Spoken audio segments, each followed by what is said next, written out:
Gloria a Dios. Vamos a abrir nuestra Biblia en Lucas capítulo 1.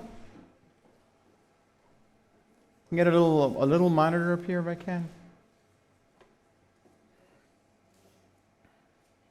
Lucas capítulo 1, comenzando el versículo 15, dice: porque él será un gran hombre delante del Señor, jamás tomará vino ni licor, y será lleno del Espíritu Santo, aún desde su nacimiento. Hará que muchos israelitas se vuelvan al Señor su Dios. Él irá primero delante del Señor con el espíritu y el poder de Elías. Ese es el título de la prédica esta mañana: Espíritu y poder. El espíritu y poder de Elías para reconciliar a los padres con los hijos y a guiar a los desobedientes a la sabiduría de los justos. De este modo preparará un pueblo bien dispuesto para recibir al Señor. Amén. Oremos. Señor, te damos las gracias, Padre, por este día que nos has dado tan bello, Señor. Te damos, Señor, gracias por tu amor tan inmenso, por, Señor, el trabajo que has hecho en la vida de cada uno de nosotros, Señor, porque no somos quizás lo que vamos a hacer, pero no somos lo que éramos, Señor. Nos has cambiado, somos nuevas criaturas en ti. Habla, Señor, háblanos en este día, Señor. Rendimos nuestro corazón ante ti, Señor, lo inclinamos y te pedimos, Espíritu Santo, Padre, que bregues, oh Espíritu Santo, con cada situación en cada una de nuestras vidas y de nuestros corazones. En el nombre de Jesús te lo pedimos. Amén y amén. ¿Pueden sentarse, amados?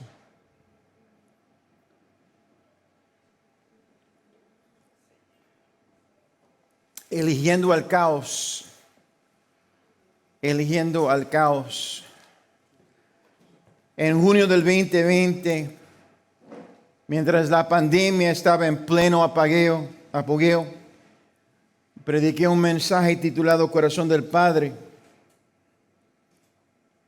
Y en esa prédica aludí a la filosofía de las acciones de caos de los movimientos Black Lives Matter y Antifa. Durante ese extremadamente largo e infame verano, cité un extracto de la canción en inglés de la banda The Beatles, escrito en el 1968, llamado Revolución, citando Eclesiastés capítulo 1, versículo 9, que dice: lo que ya ha acontecido volverá a acontecer. Lo que ya se ha hecho, se volverá a hacer, y no hay nada nuevo bajo el sol. Creo que esas palabras, ¿verdad?, son bastante pesadas hoy día, al ver lo que hemos encontrado, con lo que hemos tenido que bregar, y ha sido difícil. Desgraciadamente, quizás será siendo difícil, no porque Dios no está al tanto, sino porque el hombre pensará que va a hacer cambio a través de sus propios recursos. De alguna manera, la gente dice: ¿cómo podemos parar que esto pase otra vez? Bueno, la respuesta no es cambio de leyes, quizás puede ayudar, pero la respuesta es un avivamiento, un derrame del Espíritu Santo. No es asunto de armas, es asunto de corazones. Los revólveres no se disparan solos, sino tiene que haber una persona detrás de ese revólver, de esa arma, que está dispuesto a dejarse llevar por voces, por impulsos que vienen directamente del diablo.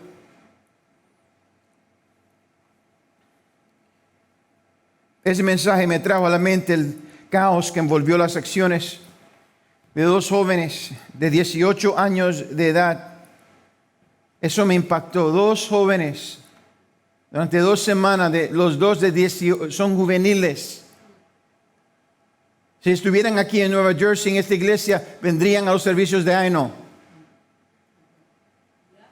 Dos jóvenes de 18 años de edad. Peyton Hendron, involucrado en los asesinatos del supermercado Tops, y Salvador Ramos, el verdugo en el masacre de niños en Uvalde. 2 adolescentes desgraciadamente trastornados que por razones no reveladas abrazaron y se entregaron al caos satánico y mortal que construyeron en sus propias mentes enfermas, por razones y propósitos más allá de la comprensión de cualquier persona cuerda. Las acciones de Ramos en Uvalde, Texas, particularmente me golpearon muy fuerte. Me impactó. ¿Cuántos fueron impactados por eso? Como que tuve que callarme, tuve que tomar un momento de reflexión, porque inmediatamente mi mente fue 10 años atrás a Sandy Hook con otro muchacho que también se dejó llevar por el diablo llamado Adam Lanza, muchacho de 20 años de edad. Ambos ataques fueron contra los más vulnerables, indefensos e inocentes entre nosotros, nuestros niños. En ese sentido, y al pensarlo, esos no fueron solo ataques viciosos contra pequeños seres humanos, sino que fueron por diseño un asalto al legado que representa cada niño asesinado. Y creo que por eso es que nos impacta tanto. Es verdad que la muerte de un niño es terrible, no hay nada peor. Pero cuando uno mata a un niño, no solamente mata a un niño, mata el legado que está asociado con ese niño, mata el futuro de una familia.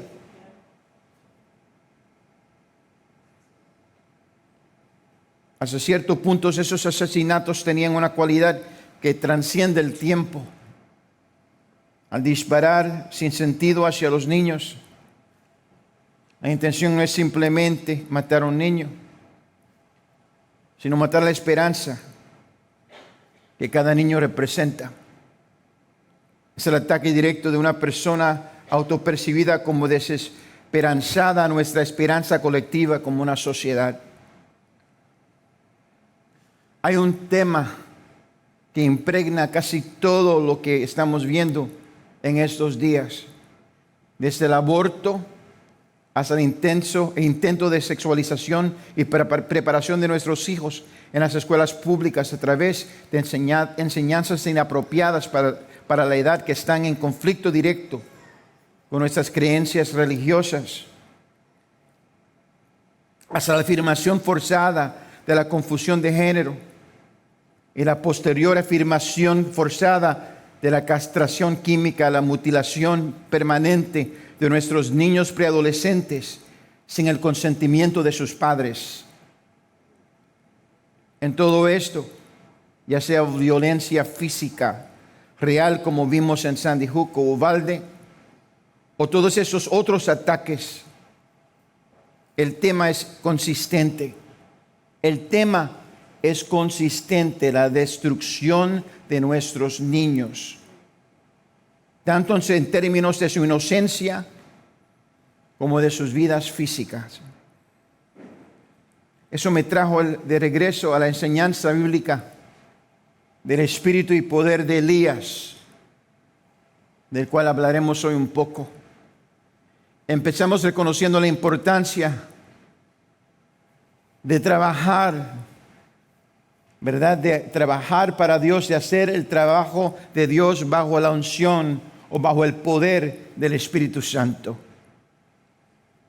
Hermanos, nuestro pasaje clave en Lucas capítulo 1, esta mañana se refiere principalmente a Juan el Bautista, quien fue lleno, dice la palabra de Dios, del Espíritu Santo desde el vientre de su madre. Lo leemos en Lucas capítulo 1, versículo 41. Cuando vemos que tan pronto como Elizabeth oyó el saludo de María, la mamá de Jesús, ella también embarazada, la criatura, Juan el Bautista, en el vientre de su madre saltó. Entonces dice entonces Elizabeth fue llena del Espíritu Santo. Qué precioso. Eso le dio a Juan el Bautista, el que iría delante de Jesús en el espíritu y el poder de Elías, una clara ventaja. verá solo las personas llenas del Espíritu. Pueden alcanzar a las personas que están atrincheradas en el pecado, que están, ¿verdad?, amarrados, que están encadenados al pecado. Una buena predicación no lo hará. Una maravillosa educación bíblica tampoco no lo hará. Solo el poder del Espíritu Santo puede verdaderamente liberar a alguien que está atado.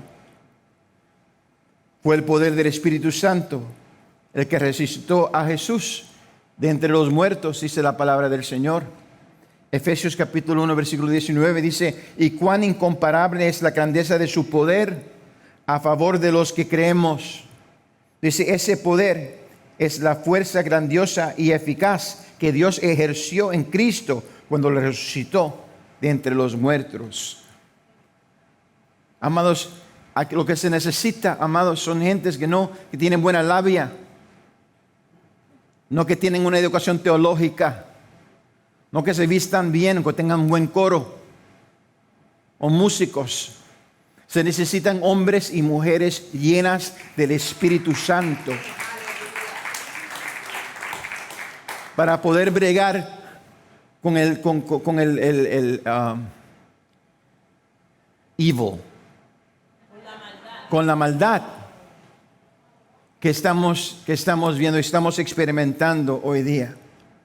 Nadie podía hablar de la vida, nadie podía hablar de la vida de David, le podía hablar a David hasta que apareció el profeta Natán.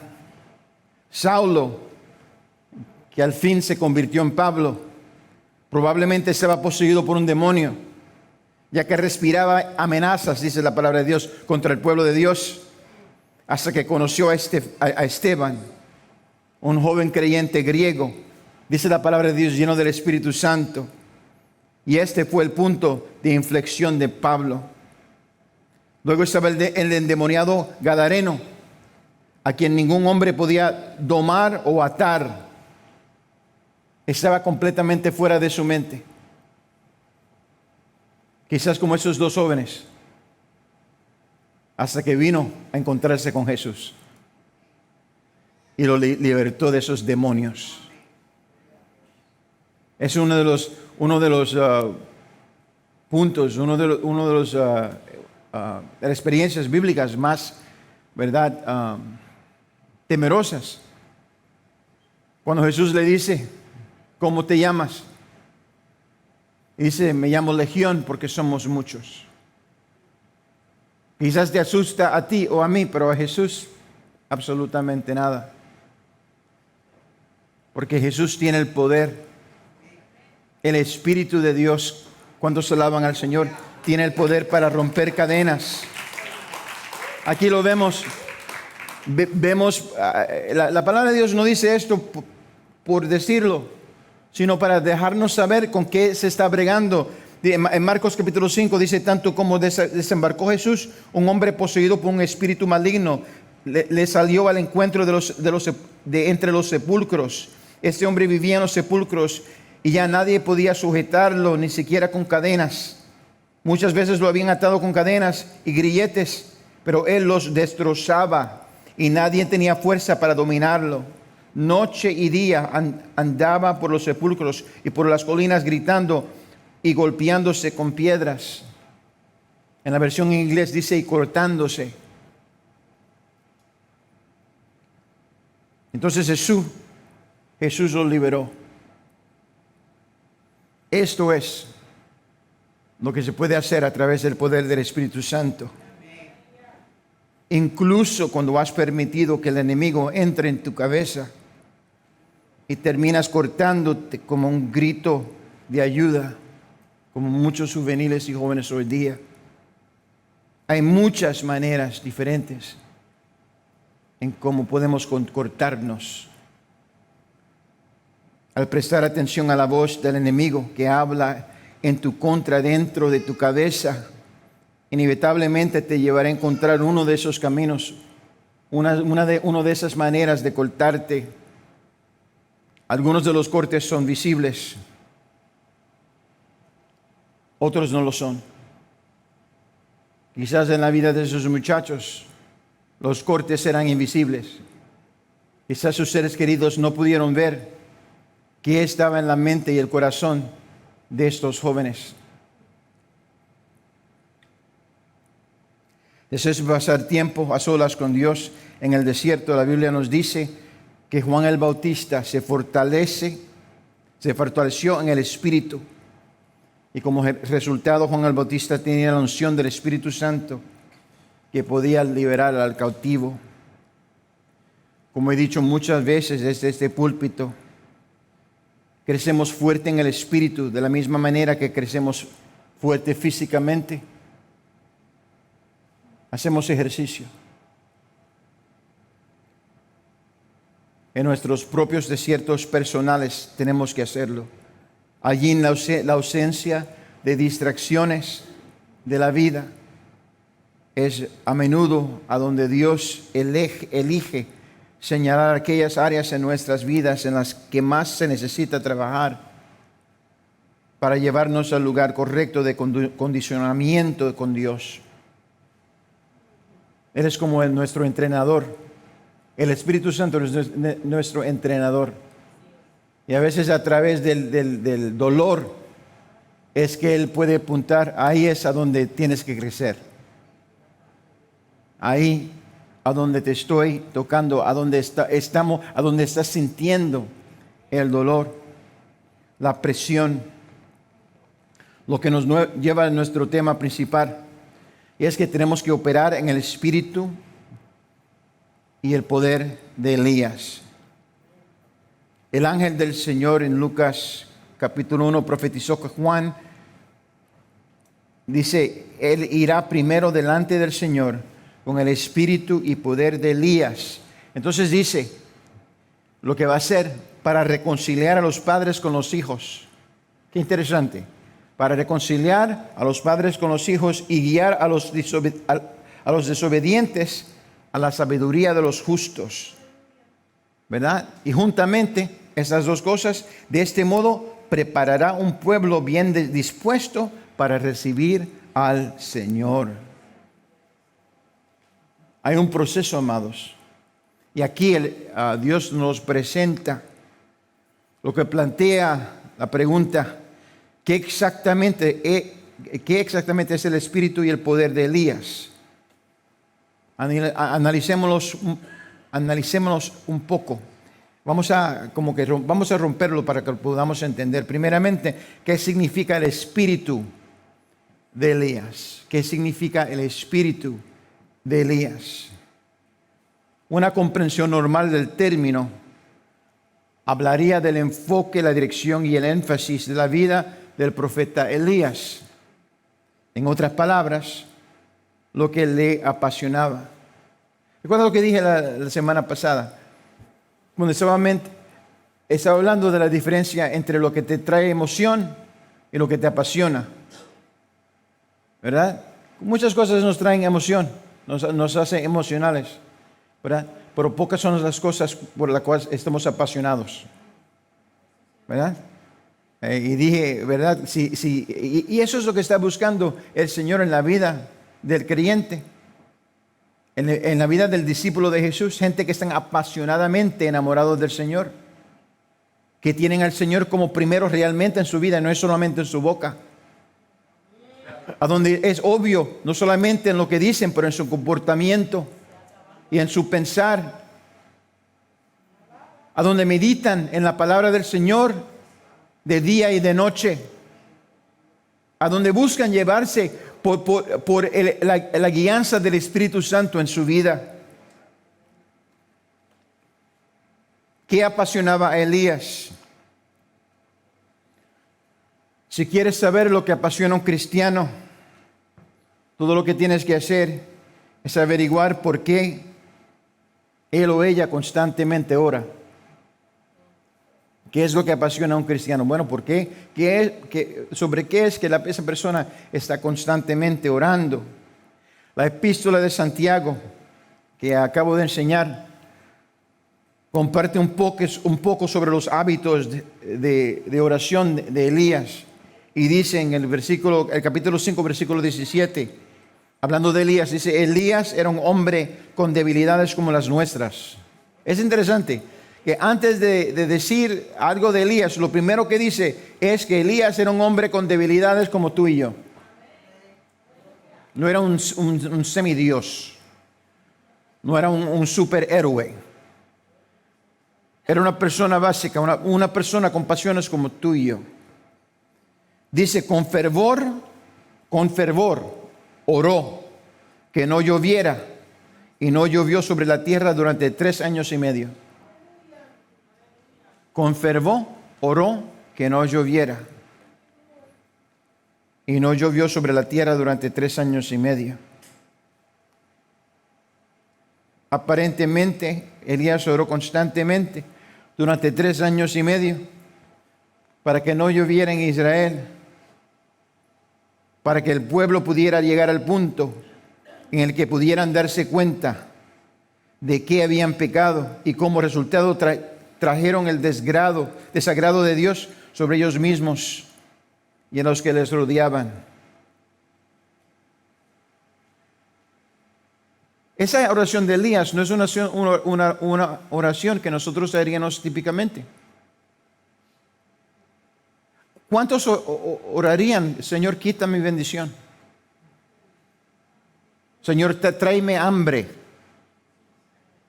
Señor, quiero necesidad. O sea, no estamos hablando de una sociedad donde se puede ir a un 711 o a un quick check o lo que sea, o stop and shop.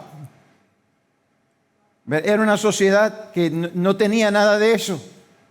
El asunto de lluvia es esencial para comer. ¿Por qué? Porque las plantas, las matas no crecen sin agua. ¿Y para qué está el hombre de Dios, el profeta del Dios Altísimo? ¿Para qué está orando? Señor, para la lluvia. Trae hambre, trae desesperación.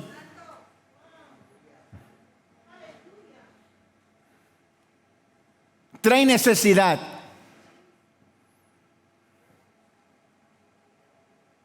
Nosotros como cristianos aquí en los Estados Unidos estamos preocupados por el impacto de la inflación. Porque estamos pagando tanto por un galón de gasolina. Ayer pagué mi PSE&G, amados, eso fue una experiencia amarga. Yo no sé si ustedes han pagado la cuenta de electricidad. Señor, ten misericordia.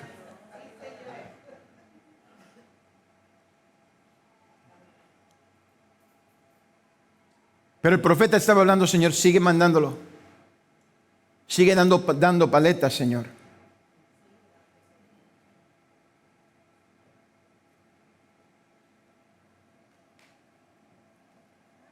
A veces un largo periodo de incomodidad o dolor es la única forma de llamar nuestra atención. El tiempo suficiente para que luego nos abramos al cambio en nuestras vidas.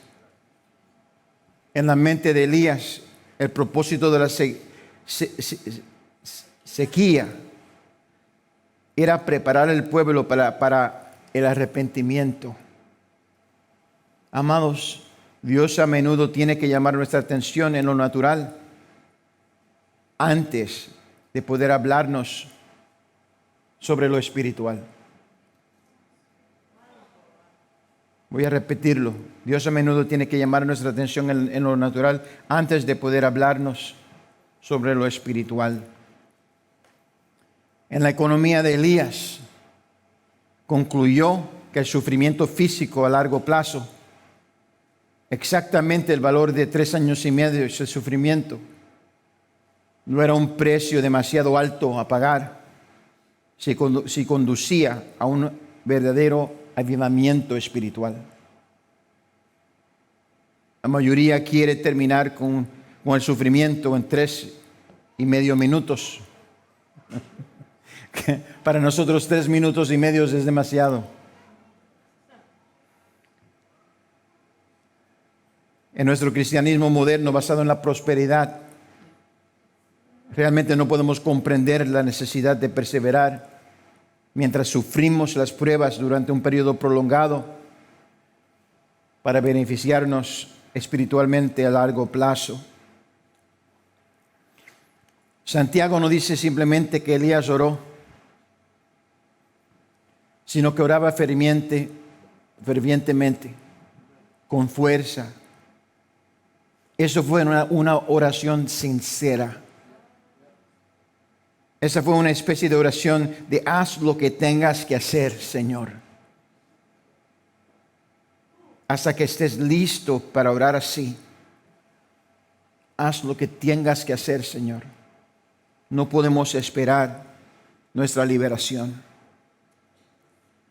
Un espíritu de Elías es un espíritu que no se detiene hasta que la gente se aleja de su pecado y se acerca a Dios, cueste lo que cueste. Es un tipo de oración de te necesitamos, Jesús. Te necesito, Jesús.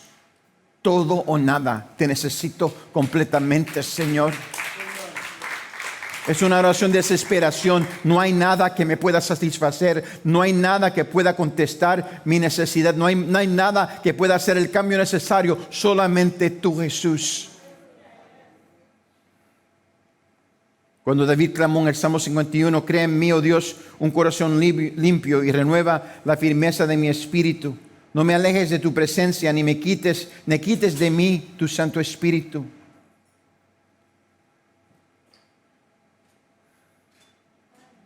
Cuando dice limpio, significa uno como el que tenía Elías. Un corazón limpio que estaba tremendamente cargado por las almas perdidas. Cuando vemos todo el sufrimiento que nos rodea, deberíamos hacernos como discípulos de Cristo la pregunta, ¿es esto lo que se necesita para que los Estados Unidos y el mundo vuelvan a Él?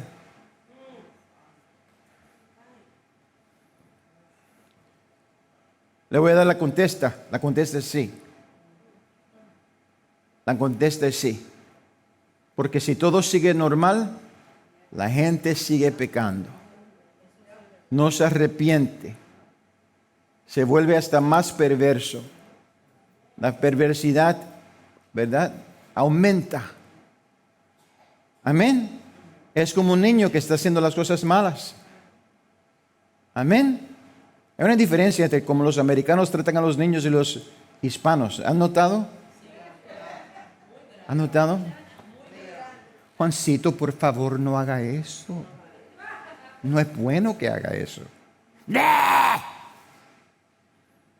Un hispano, ven acá.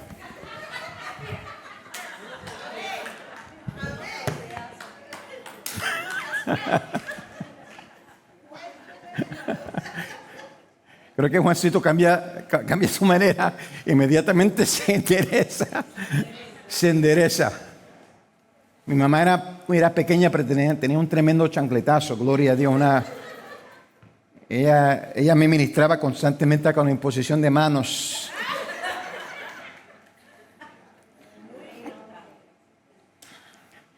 Vivimos en una época como la descrita en la trilogía del Señor de los Anillos. Hay una oscuridad que está creciendo. ¿Se recuerdan la película? The Lord of the Rings. Hay una oscuridad que está creciendo.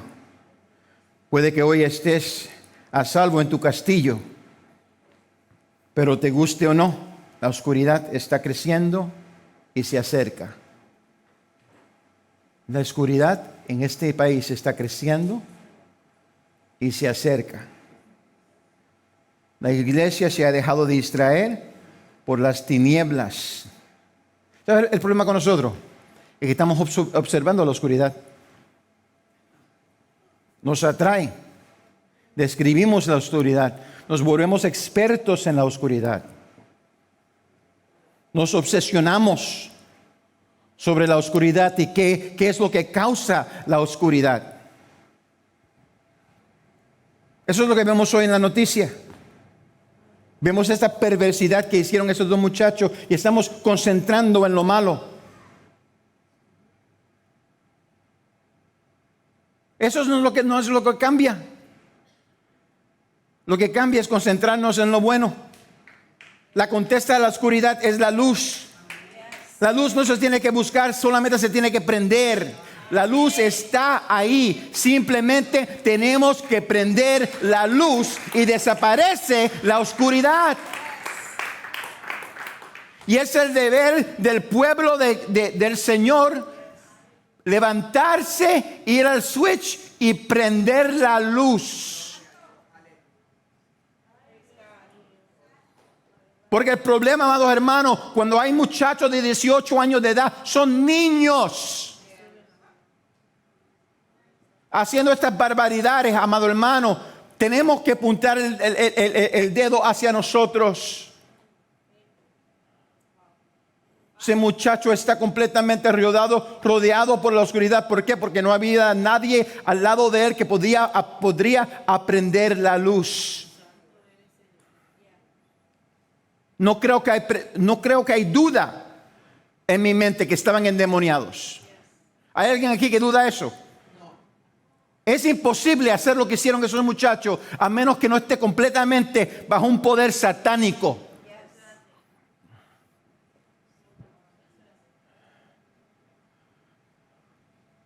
Le voy a decir algo. Mira, una cosa interesante. El pastor mío anterior, Mickey Fuentes, fuimos a ministrar en un edificio y llevábamos comida y a los afectados del SIDA. Y estábamos en un edificio y subimos en el edificio. Y llegó a una puerta, tocó la puerta. Y cuando le abrió la puerta había una mujer que estaba endemoniada. Y se asomó a la puerta y como que se vio, y él vio en ella que estaba endemoniada. Y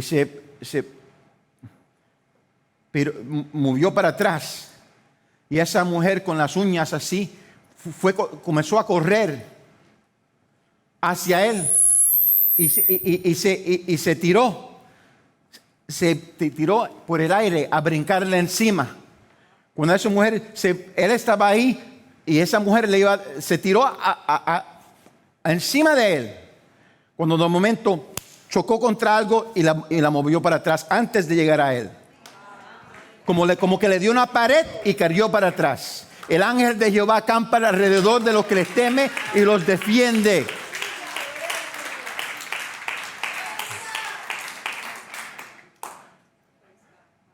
Necesitamos gente con armas. Bueno que haya una persona con armas, pero mejor que haya una ancianita llena del poder del Espíritu Santo que diga: te reprendo en el nombre de Jesús. Ese muchacho cae al piso, gloria a Dios. Y el demonio se sale. Aleluya. A donde el Espíritu de Dios está, ahí hay libertad.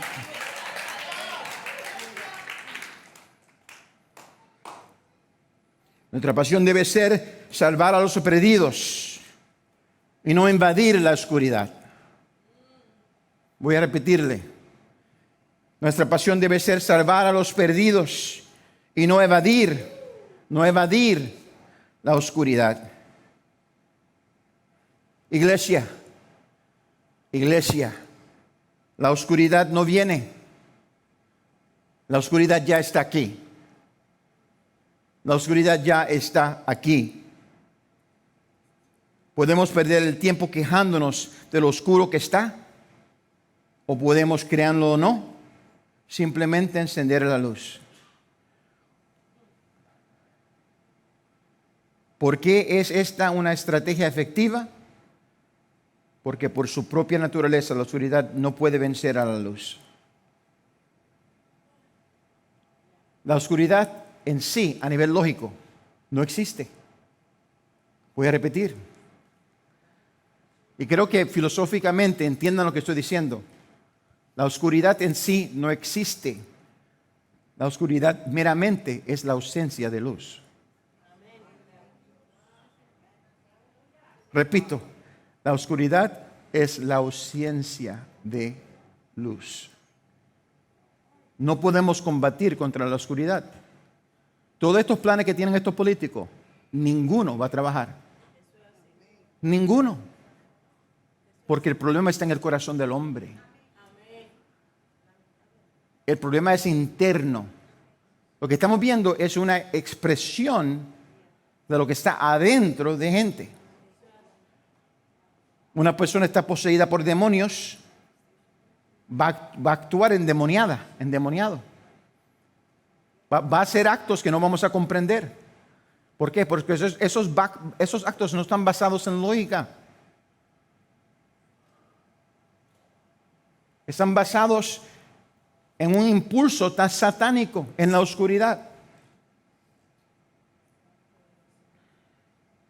Cuanto más rápido aprendamos esto como cuerpo, más rápido podremos movernos igualmente en el espíritu de Elías. Amados, Dios está buscando hoy día gente que se muevan y trabajen en el espíritu de Elías. En el espíritu de Elías. ¿Qué significa el poder de Elías? Elías realizó 8 milagros importantes. Juan el Bautista no realizó ninguno. Entonces es lógico que cuando Dios habla del poder de Elías, obviamente no está hablando del poder de realizar necesariamente milagros. Entonces, ¿qué nos queda? Regresamos a la vida de oración de Elías. Volviendo a Santiago, dice: Elías era un hombre con debilidades como las nuestras, con fervor, oró y que no lloviera, y no llovió sobre la tierra durante 3 años y medio. Volvió a orar y el cielo dio su lluvia y la tierra produjo sus frutos. Dios respondió a la oración inicial de Elías, deteniendo la lluvia, símbolo de las bendiciones de Dios, que a menudo no solo bendicen al pueblo de Dios, sino también a quienes nos rodean. La palabra nos dice en Mateo capítulo 5, versículo 45, dice: para que sean hijos de su Padre que está en el cielo, Él hace que salga el sol sobre los malos y los buenos, y que llueva sobre los justos e injustos. Cuando Dios te bendice a ti, bendice a todo el mundo que está al lado tuyo. Cuando Pablo y Silas fueron soltados de la cárcel, dice que todas las puertas se abrieron. No solamente las puertas de ellos, sino que todas las puertas se abrieron en la cárcel. Cuando llueve, todo el mundo se moja, hasta los animales se mojan. Es interesante, mi gatito es un salvaje, muchos los conocen, tengo muchas historias de Shiloh, ¿verdad? Pero cuando llueve se vuelve ñoño. El gatito está en la puerta, hay que abrir la puerta, viene mojado adentro. Porque el gatito es rápido, pero no puede correr entre las gotas de lluvia. No es tan rápido, gloria a Dios. Amén. El propósito de la sequía era hacer que la gente volviera a Dios. Así es donde debemos estar ahora en nuestra vida de oración, amados. Señor, lo que sea necesario. Lo que sea necesario por mi país. Lo que sea necesario por mi estado. Lo que sea necesario por mi ciudad. Señor, lo que sea necesario por mi matrimonio. Señor, lo que sea necesario por mi hijo. Señor, haz lo que sea necesario. Lo que sea necesario, Señor. No sabemos mucho acerca de las oraciones específicas de Juan el Bautista, pero en una conversación entre Jesús y uno de sus discípulos que leemos en Lucas capítulo 11, leemos: un día estaba Jesús orando en cierto lugar. Cuando terminó, le dijo a sus discípulos: Señor, enséñanos a orar, así como Juan enseñó a sus discípulos. Un discípulo de Jesús. Jesús está orando y un discípulo viene a donde Jesús y le dice: mira, Jesús, enséñanos a orar como Juan el Bautista le ha enseñado a sus discípulos a orar. Es interesante, ahora Jesús está aprendiendo de Juan el Bautista. O sea, Juan el Bautista ya tenía el plan, tenía el curso, ¿verdad? Él sabía que la oración no era importante, era necesaria. Jesús lo hacía de manera representante, ¿verdad? Él oraba y llevaba a sus discípulos a orar con él. Ahora los discípulos quieren, ok, estamos aquí orando contigo, pero Señor, para un momentito y danos un poquito más de entrenamiento acerca de lo que es realmente la oración para que lo hagamos apropiadamente.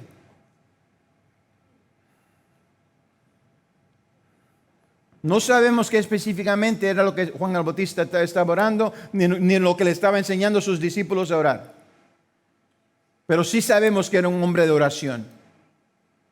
Que tanto le importaba la oración que le enseñaba a sus discípulos cómo orar.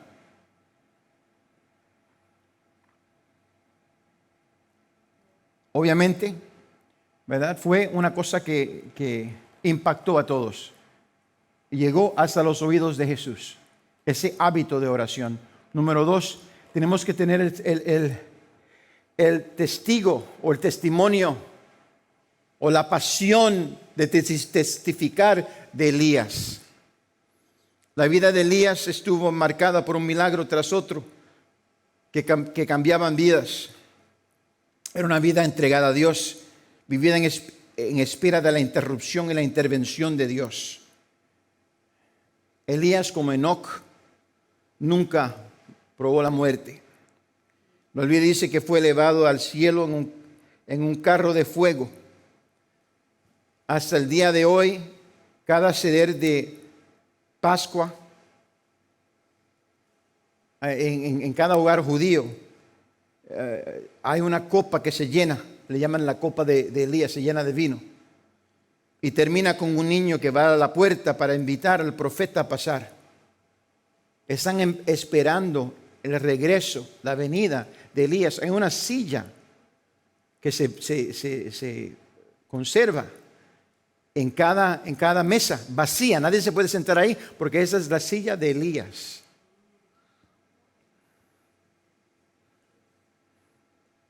Hay una expectativa gozosa, un anhelo por el regreso de Elías. Ese no termina con desilusión, sino con anhelo de que el profeta venga pronto, el próximo año. El estribillo de la canción simple pero jubilosa, la Shana Haba Jerusalem, el año próximo, el año que viene en Jerusalén, se oye a través de todo Israel, en Tel Aviv y a donde quiera, a donde se celebra la Pascua. El fundamento de la esperanza del regreso del elevado Elías se encuentra en las escrituras del profeta Malaquías. En Malaquías capítulo 4, si van conmigo, versículo 5, dice: estoy por enviarles al profeta Elías antes que llegue el día del Señor, día grande y terrible. Él hará, y ahí vemos lo que leímos hoy día, Él hará que los padres se reconcilien con sus hijos y los hijos con sus padres, y así no vendré a herir la tierra con destrucción total. Amados, es importante que haya una reconciliación entre los padres y los hijos de los padres antes de que venga Jesús. Aquí lo que estamos viendo es las familias se están rompiendo.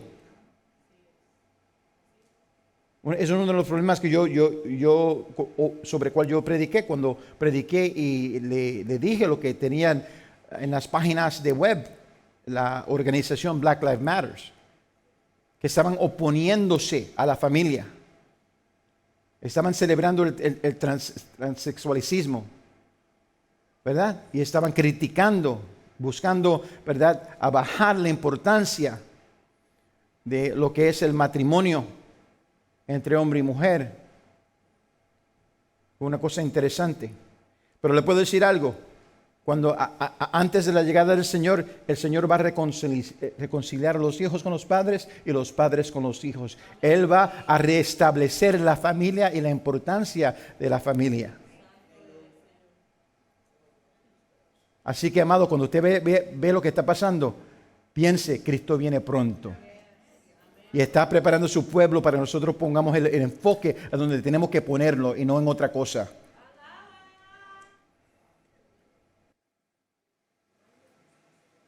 Nos lleva a nuestro texto hoy. Él irá primero delante del Señor con el espíritu y poder del día para reconciliar a los padres con los hijos y a guiar a los desobedientes a la sabiduría de los justos. De este modo preparará un pueblo bien dispuesto para recibir al Señor. Aquí él enfatiza dos cosas. Número uno, vuelve el corazón de los padres hacia los hijos. Vuelve el corazón del padre hacia los hijos. Hay mucha gente que está bregando con lo que es el trabajo y las ganancias. Y muchas veces al sacrificio de su familia. Cuando uno va a otros pueblos, a sitios a donde no hay dinero, vamos a decir, ¿qué es lo más importante? La familia. La familia. Eso es lo que vamos a ver aquí en los Estados Unidos, amados hermanos. Por mano del Señor. Él va a hacer que nosotros nos concentremos en lo que importa. Nuestra familia, nuestros hijos. Y Él haría, número dos, volver a los desobedientes a la sabiduría de los justos. Ambos con el fin de preparar un pueblo bien dispuesto para recibir al Señor, para la venida de Cristo. Aquí hay un punto bien clave y es esto. Estos testigos, incluyendo Elías,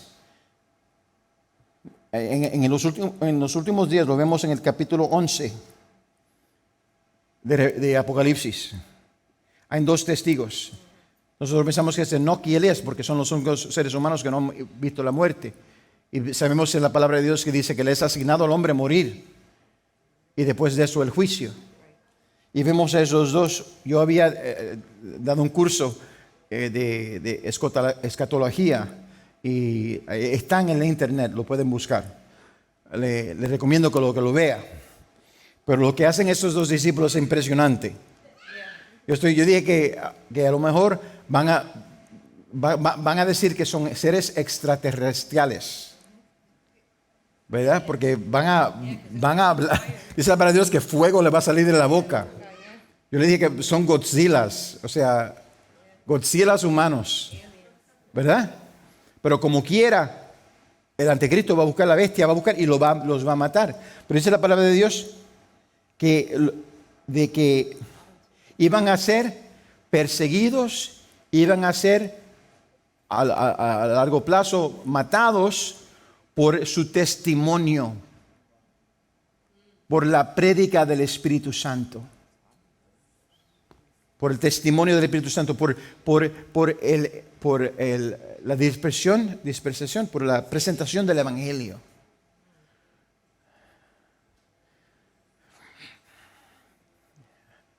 Amado, no importa lo que pasó en Sandy Hook, lo que pasó en Uvalde, lo que pasará, Dios sabe a dónde. Lo importante es que presentemos el Evangelio de Jesucristo. Que paremos de concentrarnos en la oscuridad y que nos determinemos que en nuestros corazones prender la luz. Pero para poder prender la luz, primero tiene que estar encendida en nuestros corazones. Y eso es lo más importante. Esa luz está encendida en ti. Recuérdate la parábola de las 10 vírgenes. A 5 se le apagaron la luz. Todas eran vírgenes. Si vamos a una equivalencia, las 10 eran cristianas. Pero solamente 5 tenían el aceite que mantenía el fuego ardiendo. Ese aceite representa el Espíritu Santo. Y es el Espíritu Santo que mantiene la luz prendida. ¿Está llena tu lámpara de aceite? Pon aceite en mi lámpara, Señor, que yo quiero servirte con amor. Pon aceite en mi lámpara. Señor, baje sus rostros.